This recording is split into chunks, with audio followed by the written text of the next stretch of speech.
tell you a little bit about Jennifer Buzz. She's been in Hawaii for over 20 years. She has a passion for health education, and as I mentioned before, she's a yoga instructor, a global yoga leader, as a matter of fact. And her book is called Better Than Bitter. And it is a book to help families create meaningful impact by the 3 P's, PPP, not the COVID relief package, but principles, process, and practices, so that they can create the 3 H's, health, harmony, and happiness. So please welcome Jennifer Buzz.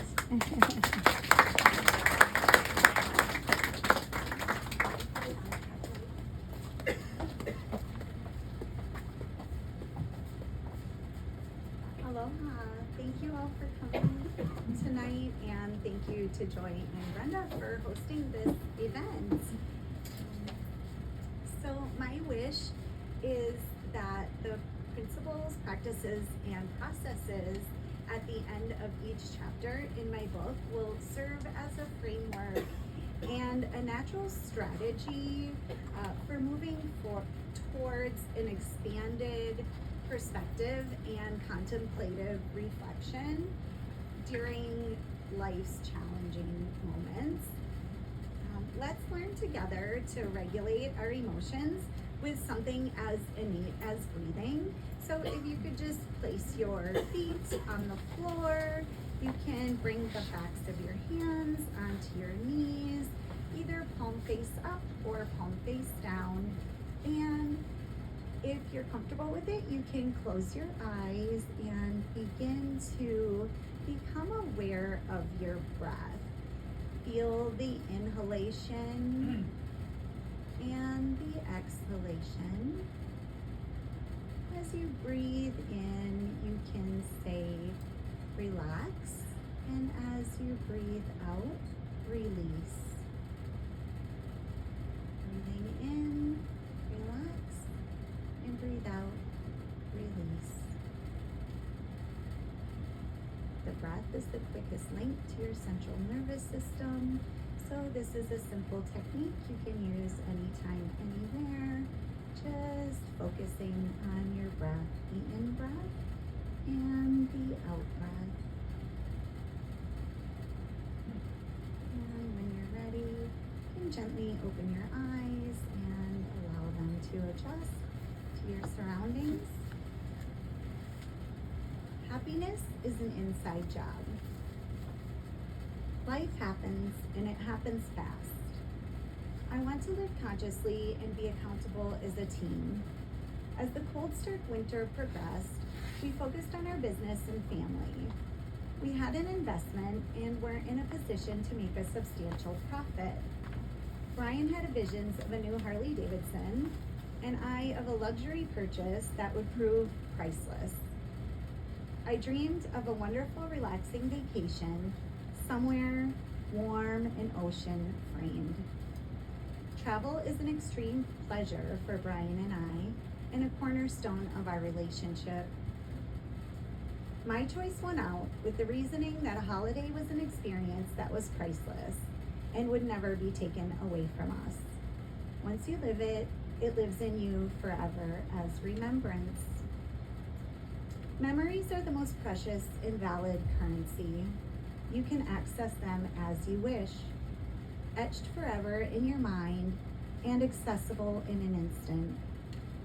After some consideration on a Thailand tropical international destination, we settled on Hawaii. Brian did the homework and planned a 3-week trip to the islands of Oahu, Kauai, and Maui. After months of unrest following 9/11, we decided staying in the USA was in our best interest. We stretched our abilities as parents and brought our 5-month-old along, even after the loud and disapproving comments from my mom. Aloha, experiencing the breath of life. The schedule on our vacation was varied and changing. The long plane ride was busy and exhausting. I nursed and was attentive to Paris's needs and wants. We experienced many tense-filled moments, and our son was very demanding. I walked, soothed, offered nursing and water, let him chew on various items, and tried to keep the peace on this long journey across the ocean. I believed he would, should, and could thrive as long as we were together as a family. I would soon learn how this child craved routine and wanted to know what to expect. He was counting on me to keep him secure in all situations. We spent our holiday time on white sandy beaches, taking turns keeping him upright and face up out of the sand. His pale skin managed to remain unburned and fresh in the sun-drenched trade winds from Oahu. In Waikiki, we were often stopped and asked for photo ops with Japanese tourists who seemed to be obsessed with our blonde-haired boy. I remember asking Brian one time, do I need to be concerned that he might not be returned? He brought so much joy and extreme admiration in the groups he photographed with. We often joke that he is famous in Japan because of the many photos taken on this trip. We danced at Jimmy Buffett's restaurant, Margaritaville. Brian partied with Pro Bowlers at Duke's, while I bathed baby in the sink at the hotel. I am so aware of how wonderful and growth-filled this trip to paradise was. We attended the Pro Bowl, went to a luau and Pearl Harbor. At the same time, I felt I was missing out on something because of my one sole baby focus. Part of me felt burdened with the weight and responsibilities of being a mother. The demand and scope of this task was always of most importance, though. We then moved on to Kauai and went to the waterfalls, viewing monk seals, and Paris took his first steps in the grass. I showed up every moment, ready to do anything and everything needed for my family. I did the best I could in every instance, regardless of my age and life experience. I knew this was the most important thing I would ever do. At the tender age of 26, I had already exceeded expectations of my current social circle and especially myself. This trip to the Hawaiian Islands was a dream come true, and I had to pinch myself to believe it was happening. We enjoyed our family so much we extended our stay in Maui. Oh, how we loved Maui. It felt like home. We took to pursuing our passion and searched out properties to purchase. Our idea was to buy a condo, rent it out, and come back when we could. We immersed ourselves in the laid-back lifestyle and visualized our son's future in this beautiful palm-lined backdrop. We observed the keiki, Hawaiian for kids, at a local school courtyard, stringing plumeria leis as they danced the hula and chanted Hawaiian oli. The simple joy and connection with nature was what we desired for our family's future. The authentic appeal of this sacred land was etched in our souls. We knew this lifestyle would be the ultimate upbringing. We all were at our best surrounded by the purity of the ocean, sand, and sun. The new view uplifted and challenged our beliefs in a new way. I remember commenting that we should sell everything and I would be happy running a hot dog and bratwurst cart on the beach. The Midwesterners would love that. Little did I know the plan unfolded in front of us. I had faith, hope, and inner knowing of great possibilities. Our future is in our actions. On the flight home, I observed all who were aboard. The average age of 55 prevailed. I was young and insecure, though extremely perceptive and aware of surrounding energies. A memory from my teenage years with my dad, a retired Navy chief, was a lesson that came into play. While I was a young woman, I sat with Dad at the mall food court as I observed a group of Navy wives sitting with their young children. I viewed materials as well.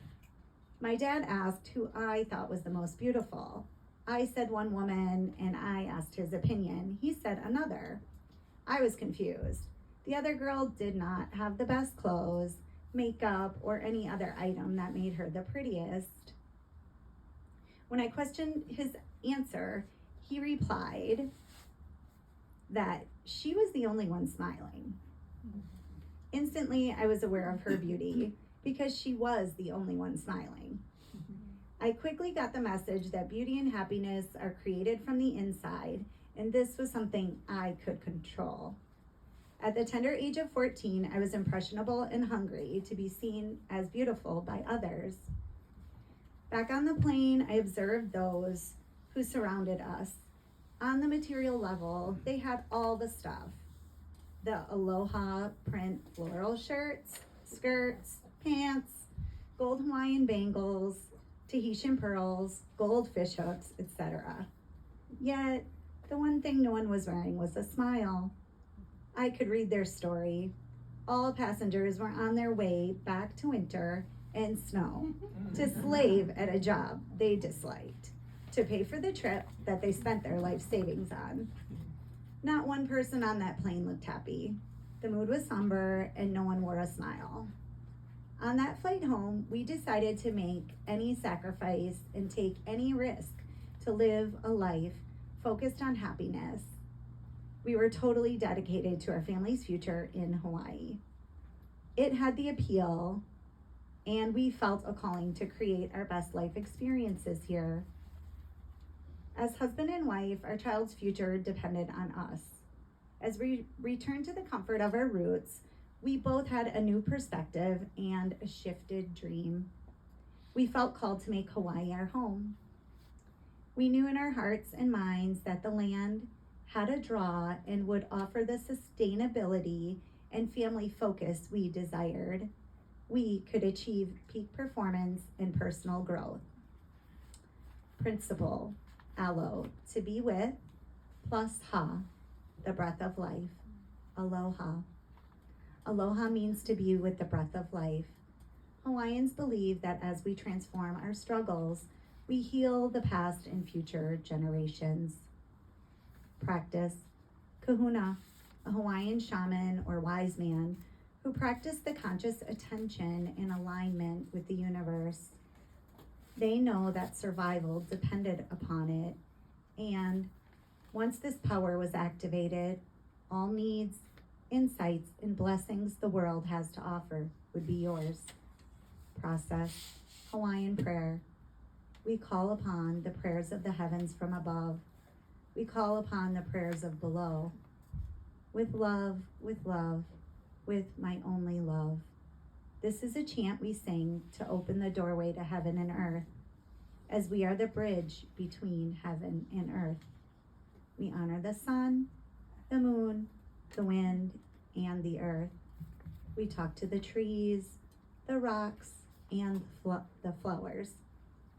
Mother Earth gives us what we need to live a good and healthy life, for we are all her children. In return, we sing our songs of aloha and say many prayers of healing for all our relations. This is living aloha.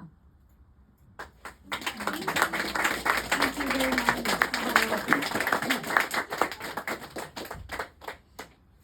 Any questions for Jennifer? Yes. How did you manage to get from whatever country you came from to the United States? Well, we were from Wisconsin, so we went from Wisconsin here, and we took a 3-week trip, and we went to Oahu, Kauai, and Maui, and we fell in love with Maui. So our initial plan was to move to Maui, and it's really interesting because we went back in February and we started to walk to the library because that's the only place that had internet at the time. And the West Hawaii Today had, the newspaper had an online newspaper, and my husband found work here. So we came here sight unseen. We were like, well, I don't know, the Big Island, it's Hawaii, so, right, it's great, yeah.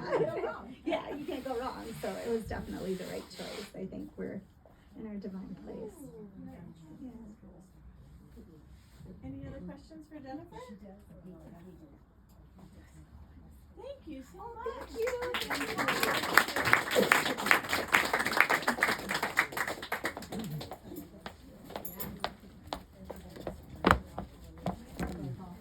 Angela Leslie She was the is the founder, I should say, of Aloha Massage Academy, even though she's now semi-retired, she says.